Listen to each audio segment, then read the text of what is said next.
Leadership is not rocket science. It's actually a lot harder.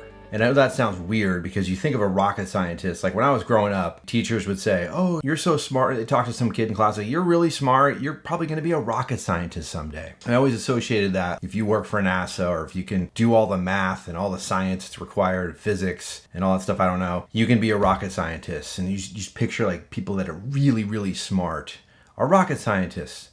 Well, you got to be really smart as a leader too, but it's something a little bit different. The reason I say that is you can have all the technical skills in the world. And I've seen this happen time and time again in my organization. Maybe you've seen this as well, where you have very technically skilled, competent people. They're very good at their job. And then they get promoted and you put them in a leadership position and they fail miserably.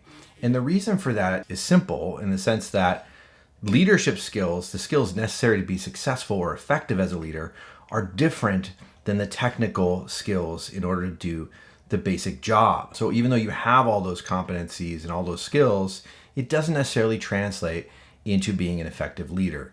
You need all those other skills, right? You need the communication skills, you need emotional intelligence, you need the ability to hold others accountable, to have those courageous conversations.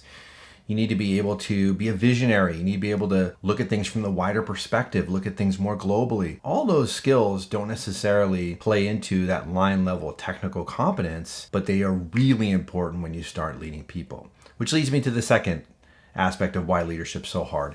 It's because you're dealing with people. People need to be led, and you know this as well as I do. People are complicated. They're difficult. They have different personalities. Some have very strong personalities, especially in public safety, right? We have a lot of people that have type A personalities, and part of that's, why they got into the business to begin with. So how do you deal with those personalities? How do you deal with conflict in the workplace? How do you mediate conflict? All those things are important, but the reason that leadership's so complicated is because people are complicated. People are nuanced.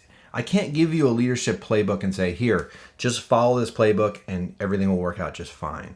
In fact, if you search up leadership on Amazon, when you look at books, there are over 60,000 entries on leadership books in Amazon. We still don't have this figured out. But the reality is the concepts in those books are pretty much the same.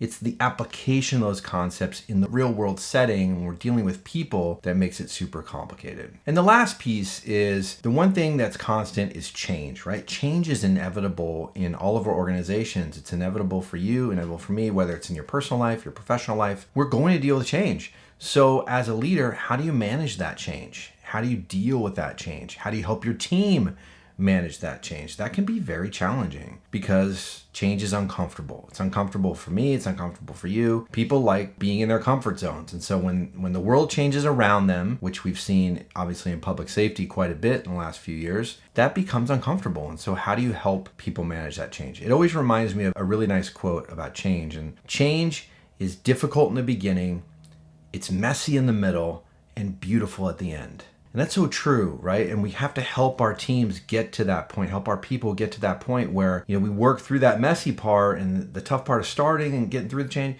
the messy part, and then it's beautiful at the end.